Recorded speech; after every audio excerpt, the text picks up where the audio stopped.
Hello, my name is Samara Carvalho, and I'm here today to share a little bit with you about my experience doing a volunteer work at Djanbung Gardens. Djanbung Gardens is in Nimbin, in New South Wales. First of all, I pay my respect to the Aboriginal indigenous people of this land, the Bundjalung Nation, and I had such an amazing time by living there and doing this volunteer work. Djanbung Gardens is a permaculture college and center and garden, a community service in Nimbin, and is run by Robin Francis. Robin Francis is an amazing pioneer of permaculture in Australia, a wonderful educator, and she gave me the opportunity to have this experience by living on her beautiful land for some months. And today I'm here to share with you about her water management systems applied on her place at Djanbung Gardens.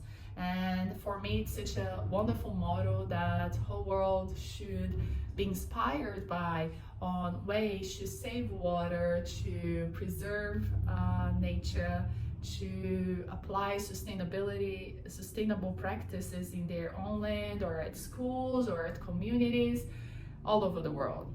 So let's check this out. What are the water management techniques and systems applied around there? Thank you so much for your attention.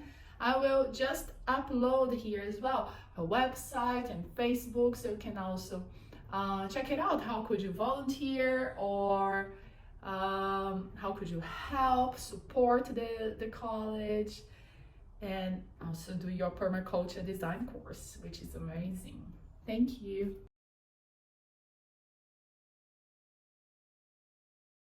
I'm Robin Francis. This is Djanbung Gardens. It was just an empty, barren cow pasture when I got it, 5.5 acres or 2.2 hectares.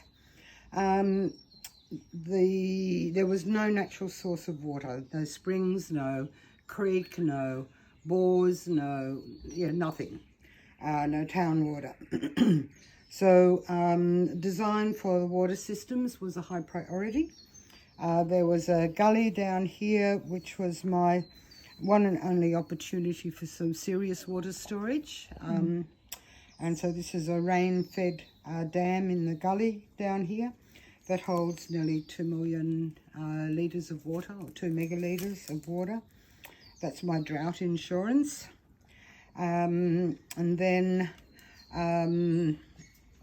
I also made this little dam up in the highest point. It gets runoff from the road up here.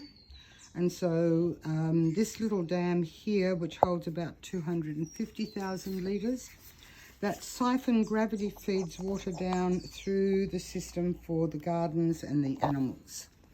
And that water line finishes down at the big dam here, so that during the dry season, when this dam is empty, we can pump water from this one up there. And so we put the pump on for an hour or so, and then we've got another week's worth of water up here to gravity feed through the system. For the buildings, we've got rainwater collection. So we'll have a quick look at that, and then we'll go and have a look in the landscape at the ponds. So we collect rainwater from the rooftops for our potable drinking, washing, showering, water supply. And one of the important things is what we call a first flush diverter, because of course dust settles on the roof, birds sit on the roof and poo and stuff, and so that first bit of rain will take any dirt and animal poos and things off the roof. And so that first rain comes down and it goes down here and fills into this pipe. So this pipe gets all that yucky stuff from the roof, and when that is full, the water, clean water, continues down here and across into our big water tank. This water tank here is 50,000 litres, and its main catchment is from the main building here. It also catches from one of the about 50 square metres of roof on the veranda there. In total, we've got 15 100,000 litres of water storage, and we've utilised many different strategies for water conservation, such as the dry composting toilets. Now these dry composting toilets save us over 100,000 litres of water a year.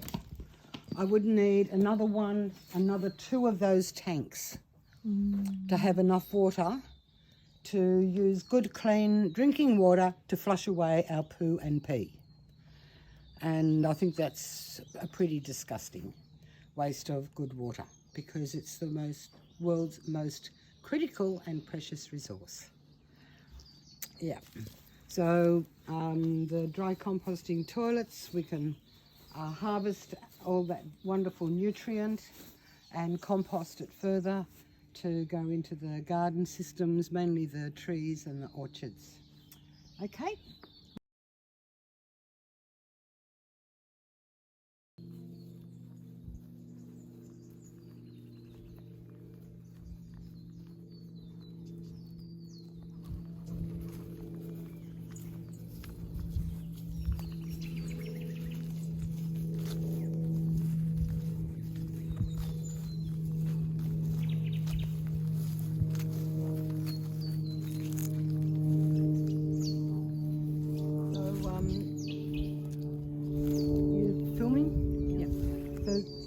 This is our major water body here.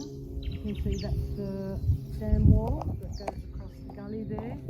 So this is just natural rainwater runoff over the land that's collected here. We've got no springs, nothing like that. And so that holds about 2 megalitres of water. With the vegetation here, it's also in the design of the dam, and the water plants that we've got in there is also creating the most productive freshwater ecology that we can create. And so it's really good for fish and for yabbies, the little native crayfish. We get lots of the small fish that eat mosquitoes living in here. Several times I've also stocked it with good fish for eating, but it needs people to go fishing, and I'm not really into fishing. I need other people to go and catch the fish, and I'm happy to cook it. But we get water, local wildlife here, you know, water birds that come and breed here. We've got the water lilies, we've got our little island here and sanctuary. And so this is, you know, also made for recreation and for beauty, but it's our drought insurance. So there's the climate here during the wet season, which is sort of January through to June. We usually get about 1,700 millimetres of rain. From July through to December, we're lucky if we get maybe 50 or 100 mil of rain. So that's our dry season. And especially from August, September onwards, it gets very hot. Evaporation levels are very high. And so that's when we need this water to keep the gardens alive and to keep the orchards alive. And of course we've created a couple of islands here that increases the habitat for our freshwater aquaculture and gives us a beautiful place to sit and enjoy the sunsets.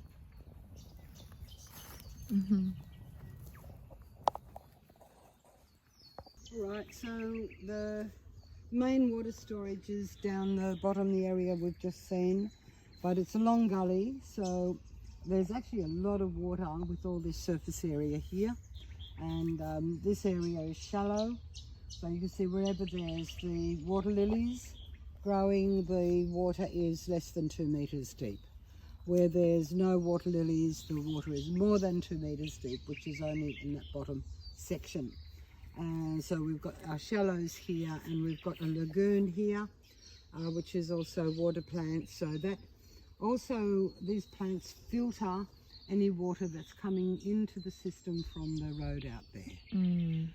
and so we get good quality water in our main body of the dam, and once again, you know, beautiful habitat for our aquatic creatures and water birds. And part of the property, our corner post is just over here, and so we've made this small dam here in this highest point, and it gets run off from the road there, so it fills up quickly with a small rainfall. We also have a drain that goes around this side of the slope there that picks up that water to feed into it.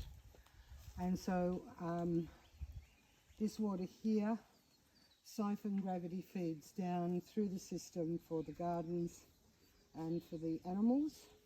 You can see the water level's quite low. It comes up to, see the bottom of that grass over there? That's where it is when it's full. So we're going to need to pump up here from the big dam soon, probably this weekend, and sort of get it at least half full again, so that lasts us through the next few weeks. But yeah, look, having some water storage high in the landscape saves a lot of energy. Just think of gravity as free energy and use it where you can. Yeah. And of course, you know, this and the little dam below here helps to create this frost-free microclimate. So we've got a lot of our frost-sensitive subtropical and tropical fruits growing here, and that microclimate created by the dams is also supported by these tall legume trees. You can see that the branches are bare at this time of year, because September is our driest month, so they drop their leaves. For the dry, that's tropical deciduous. Tropical deciduous drop their leaves for the dry season. And then when you start to get some nice storms in October, November, then they start to leaf up again. But it means that they aren't competing with our fruit trees for water at the driest time of the year. And also, like, they hold their leaves until late August, and that's when any risk of frost is over. So holding onto their leaves through the winter traps the warm air underneath and doesn't let the frost in. So yeah, performs many there's another small dam here. It's on the contour, so it sweeps around like a semicircle. We call it the moon dam because it's like a crescent moon. And the main function of that is to support the microclimate of our food forest here through the winter months, and also just you know, hold the overflow from the top dam when we have big rainfalls, and that just slows down the movement of water through the landscape, so we don't get flash flooding and stuff around the buildings. So it's an ephemeral pond. It will dry out during the dry season and hold water beautifully through the wet. This is our food forest, so that's the dams here, and you can see these tall legume trees that look bare at the moment. This creates a frost-free microclimate using the unique part of the topography here.